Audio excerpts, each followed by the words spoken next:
What is going on, everyone? This is Corey with Gaming Tavern here on YouTube with another review. Today I'm taking a look at Disney Illusion Island starring Mickey and Friends. I'll just call it Disney Illusion Island from here forward because that is a mouthful of a name.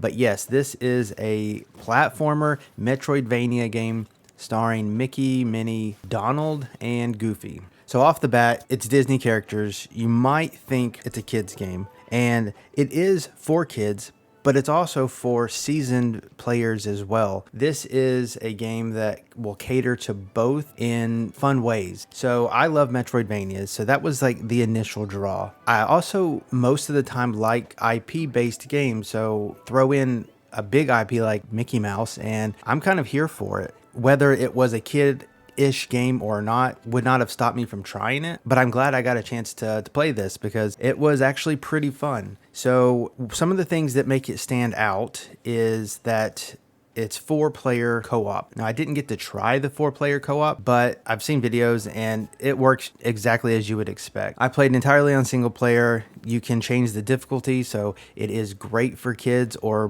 beginner gamers who don't want to worry about all the dying and stuff. And if you want a little bit more of a challenge, you can turn the difficulty up every time you launch the game. So if one time is not suiting you, just reload the save and you can pick a different difficulty. It really doesn't matter. That said, the penalties for death aren't very big at all. You will just spawn at a checkpoint if you die and you'll go about your way. And even then, if you were to collect collectibles after a checkpoint, die, respawn at that checkpoint, you don't have to then go back and recollect the collectibles, and there's checkpoints everywhere. So really the penalty for death is very low, which is fine for me. I think it made the game feel quicker, and I could be more risky actually, because I didn't have to go back and try to refill my health for safety reasons. The game does follow a story, and it sometimes in cutscenes will play out kind of like an episode of this show. Now I know these aren't the ideal Mickey Mouse animation styles that everyone loves. I don't mind them, and so those were fun to watch. The kids liked watching them as well. The in-game little dialogue, there is dialogue that you will have to read,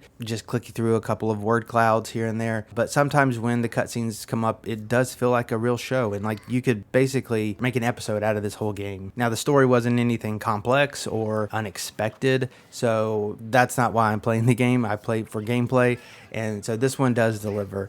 Now, it is a platformer, and for a platformer to be good, in my opinion, it has to be good controls. Now, these aren't tight controls, but that doesn't mean they aren't good. Once you get used to them, they work really well. There are abilities that you get in similar to other Metroidvania games, but the one thing that makes this stand out as well is that there is no combat. So it's Mickey Mouse characters, they're probably not going to be defeating enemies. I would say that's fine if they were to jump on their heads, but I didn't make the game.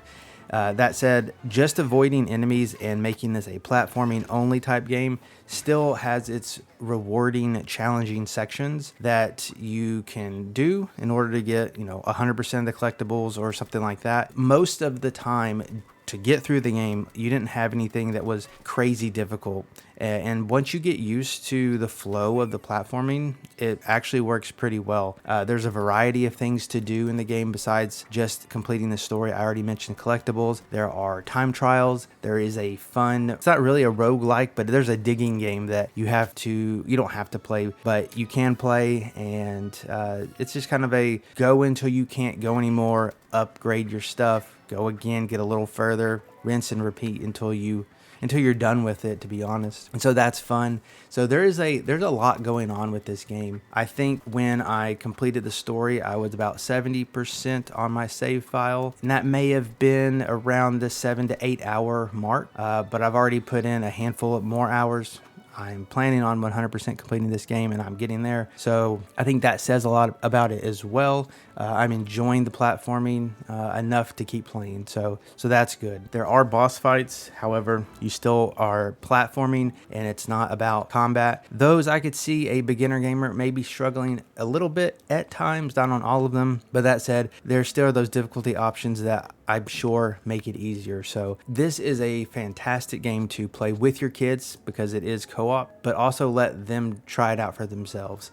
I enjoyed this thoroughly. I wish there was combat, but I'm absolutely fine with there not being any. I like the characters. They're funny. Oh, one other thing I forgot to mention that I like, as I did say, you do get upgrades similar to other Metroidvanias. This game is pretty fun in that the upgrades you get, I'll do a small spoiler for one of the first ones, which is a double jump. It's pretty common in all Metroidvania games.